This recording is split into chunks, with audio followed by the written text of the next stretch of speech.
Алғашқы сабақта махаббат жайлы. Махаббат деген не? Романтикалық комедияларда махаббатты бізге қалай түсіндіреді? Алғашқы кездесу ол қалай болу керек? Кіммен кездесу керек? Жалпы шариғат бойынша кездесу қалай болу керек? Осының барлығын біз түсіндіріп кеткен болатынбыз. Ал енді бір сұрақ қалды. Қашан үйленеміз? Немесе қашан тұрмысқа шығамыз? Ол сұрақтың жауабына да Шейх Али Тантауи өзінің кітабында жауап берген. Мынандай бір ой айтады. Бұл жауапқа әркім әртүрлі жауап беру мүмкін. Біреу айту мүмкін 25-30-да да болады. Біреу тіпті 40-та деп айту мүмкін. Енді 40-та деп көбісі айта қоймай шығар біздің менталитетте. Бірақ жалпы осылай ерте үйленудің қажеті жоқ. 25-30-да да үйленсе болады деп айтуы мүмкін. Бірақ бұл жас Алла тағаланың біздің табиғатымызға салып қойған, Алла жаратқан табиғатымызға сай келеді ме? Ендеше бұл сұрақтың жауабын айтпастан бұрын біз осы мәселеге тоқталуымыз қажет. Біз сабақта айттық, Алла тағала адамның табиғатына екі қалауды салып қойған. Біріншісі ол өзі, адамның өзі аман қалу үшін оған тамаққа деген қалауды салған. Тамақ ішуге, су ішуге. Ол қарны ашады да, не істейді? Тамақ ішеді деп біз айттық. Одан кейін екіншісі адам нәсілі сақталу үшін сондай шахуат қалауын салды. Ендеше адам қашан тамақ ішеді? Осы сұрақтың жауабын айтсаңыздар, мен сіздерге қашан адам үйлену керек екенін айтам. Сіздер айтасыздар, қашан адам тамақ ішеді? Қарны ашқан кезде тамақ ішеді. Дұрыс па? Ендеше қашан адамда өзінің противоположный дейді, қарама-қарсы жынысына деген қалау пайда бола бастайды, сол сәтте оған негізі үйлену не тұрмысқа шығу қажет болады. Ал сол қалау пайда болатын жас ол 18. Сіздер айту мүмкінсіздер, немесе біреу айту мүмкін. Егер ол үйленуге мүмкіншілігі болмаса, жағдайы болмай тұрса, жалпы үйлене алмайды, онда не істейді? Онда аш адам секілді тамақ жоқ кезде сабыр етеді ғой. Сол секілді бұл адамда не істеу қажет? Сабыр ету қажет. Күте алмаса, тамақ алдында тұр. Сөйтіп сол тамақты ұрлап, оны жеп, күнә жолына түсіп кетсе, онда біз не істейміз? Онда жалпы қоғам осы әрбір адам тамаққа қол жеткізе алатындай оған жағдай жасау қажет. Яғни оған жұмыстар ұсыну керек, басқа деген секілді.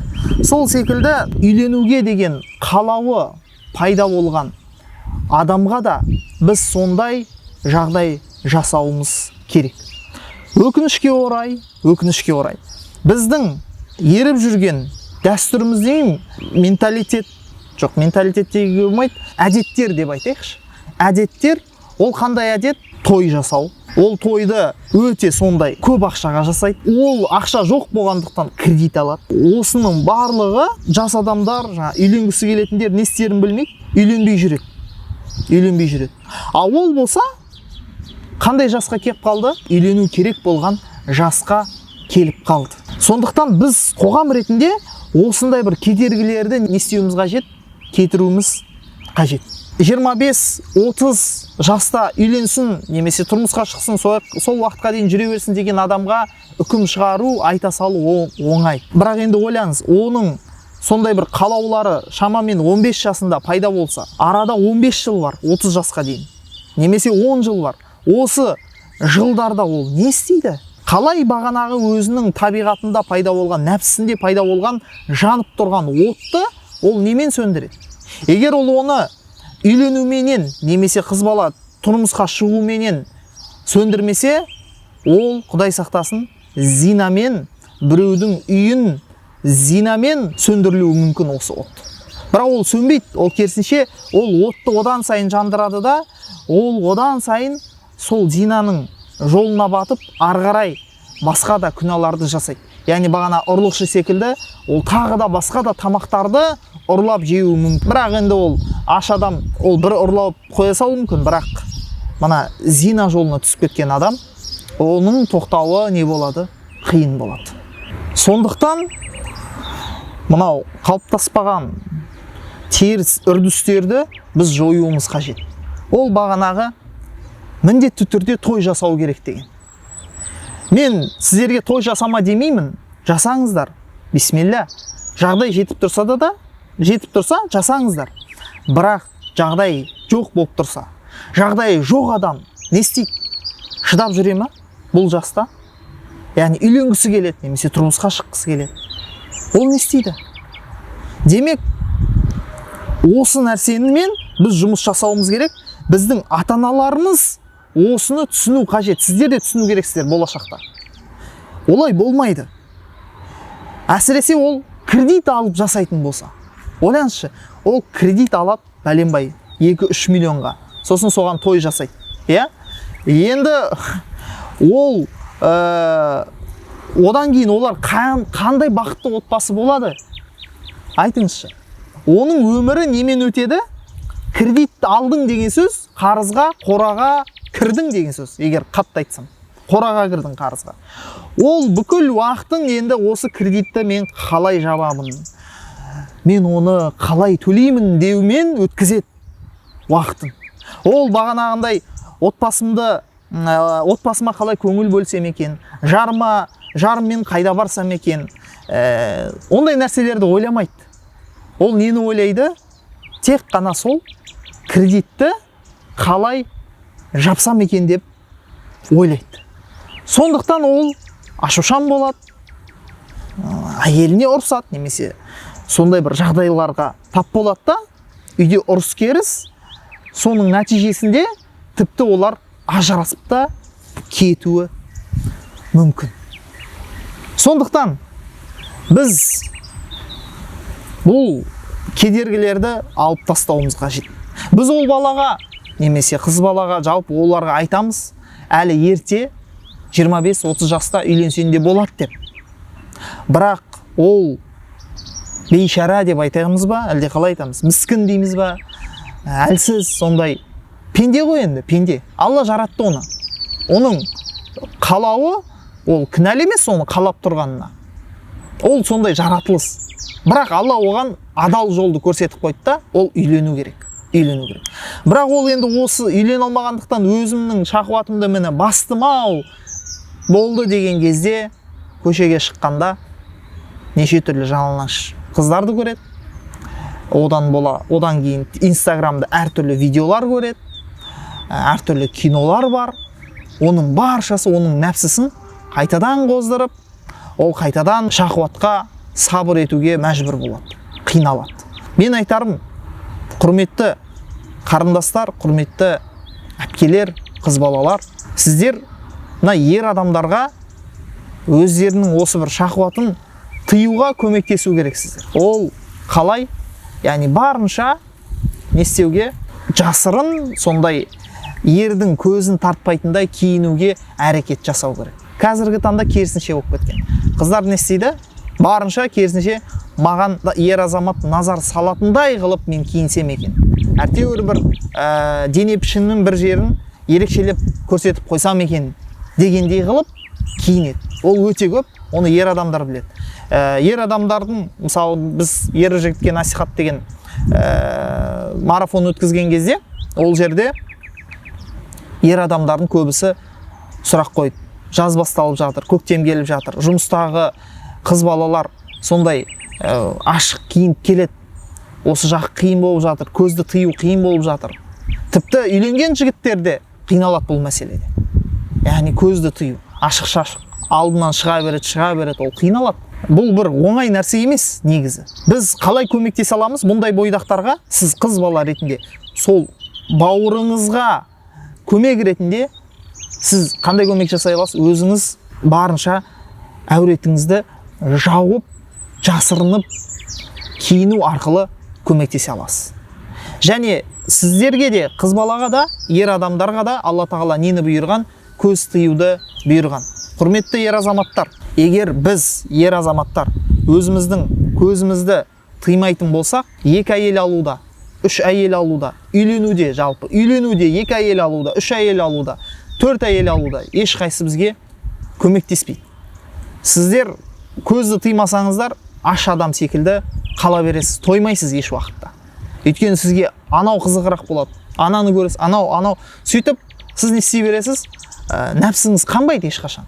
Ең негізгі мәселе ер азамат үшін, әсіресе қызға да міндет ол, бірақ ер азамат ол қаттырақ көзін тыю керек та. Өйткені оның шахуаты көбіне осы назар салу арқылы оянады, көз арқылы. Әйел адамдық енді көп жағдай көз арқылы емес, ер адамдықтікі әсіресе көз арқылы. Бірақ әйел адам қарау арқылы ол не істейді? Ер адамның ойын бұзады да. Ер адамға бір қыз қараса, ол оны басқаша қабылдауы мүмкін. Мынау маған енді қазақшалап айтқанда, қазақшалап емес, современный дейміз ба, жастардың сөзімен сынып атыр деген сияқты. Оның соған шахуаты қозуы мүмкін. Былайша айтқанда, ер азамат көзін тыю қажет. Және қыз балада көзін тыю керек. Демек, бізге қашан үйлену керек? Қашан осы қалауымыз пайда болған сәттен бастап үйленуіміз керек. Бірақ мынандай сұрақ туындайды. Біз өзімізді еске алып көрейікші, мүмкін сіз өзіңізді қазір, егер сіз сол жаста болсаңыз, 15 пен 18 жас аралығында болсаңыз, сіз қазір қандайсыз? Сіз әлі баласыз ба? Жоқ, әлде шынымен болашақты ойлап жүрген, жоспар құрып жүрген, яғни шынайы еркексіз бе? Отбасылы болуға дайынсыз ба? Соған да мән беру қажет әлбетте. Яғни сіз әлі өзіңіз әлі баласыз да, сөйтіп балалықпен мен үйленемін деп үйленіп кетсеңіз де, ол сәл дұрыс болмай қалады. Яғни бірінші ол нәрсені сезіну керек, қабылдау керек. Мен үлкен бір өмірде қадам жасайын деп жатырмын. Бұл отбасылы болайын деп жатырмын. Демек, мен отбасылы болатын болсам, мен әйел бала шағама қарауым керек, асырауым керек деген секілді сондай бір орысша айтқанда осознанность дейді. Яғни бір түсінік келу керек та. Соны сезініп барып, сол қадамға қадам басу керек. 15-18 жасар жігіттер, оның ішінде кәдімгі бала болатын жігіттер бар да. Ол өзімізде ол жаста, мысалы 15 жасымда мен үйленуді, жеке өзімді еске алатын болсам, мен үйленем, отбасылы болам деген секілді нәрсені ойламаппын. Бірақ демек біз ата-ана ретінде не істеуіміз қажет? Оларға жастайынан осыны түсіндіру қажет. Сен негізі ертерек үйленгенің дұрыс болады. Өйткені сол уақыттарда сенің уже қыздарға деген сондай бір көз қарасын ерекше бола бастайды. Немесе қыз балаға айтасыз, ер адамға деген көз қарасын ерекше бола бастайды. Сондықтан саған теріс жолға түсіп кетпес үшін, жаман жолға түсіп кетпес үшін, біреудің жаман ер адамдардың арбауына түсіп кетпес үшін, ер азаматқа дәл солай ерте уақыт отбасылы болуға әрекет жасау керексің, соны түсіну керексің. Ал егер сізге оны ата-ана айтпаған болса, онда дәл қазіргі сәттен бастап, яғни сіз осындай жаста болсаңыз, соны сезініп түсіне бастаңыз. Сосын соған орай әрекет етіңіз, иншалла. Ал енді нәпсінің түрмесіне қамалып, содан шыға алмай жатқан адам не істейді? Ол шынымен ақ үйлене алмайды. Немесе ол қыз бала тұрмысқа шыға алмайды. Бірақ бағанағы айтқан қалау ішті нәпсіні қинап бара жатыр. Пайғамбарымыз саллаллаху алейхи уассалам өзінің хадисінде былай деп айтады: "Ман истата'a минкумул ба'ата фальятазавваж."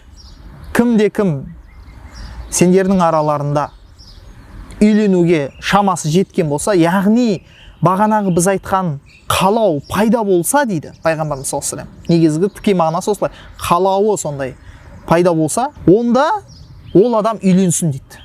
Демек, бағанағы айтып жатқанымыз нәрсенің бәрі осы. Яғни үйлену оның негізгі шешімі да. Сол нәрсе, осы бір қамалдан шығудың негізгі шешімі ол үйлену. Бірақ егер ол үйлене алмаса, онда ораза ұстасын дейді. Өйткені ораза біздің нәпсімізді тежейді. Адам аш кезде көп нәрсені ойлауға шамасы келмейді. Қызды ойлауға, немесе қыз еркекті ойлауға шамасы келмейді де, қалап тұрған нәпсісі басылып, сәл жеңіл болады. Бұл бір. Бірақ қараңыз, сіз ораза ұстап тұрып, көзіңізді тыймайтын болсаңыз, инстаграмдағы әртүрлі қыздарды қарай беретін болсаңыз, онда ораза да көмектеспейді. Ол ораза сізге шынайы көмектесу үшін сіз көз тыю керексіз. Сол кезде ғана бұл ораза сізге пайдасын береді де, сіз не істей аласыз? Осы бір қиыншылыққа сабыр ете аласыз, иншалла. Алла тағала барша бойдақтарға осындай бір сабыр берсін, жеңілдік берсін, және оларды тезірек үйлендірсін, ал қыздарымызды тезірек салиқалы жарға, тұрмысқа берсін. Әмин.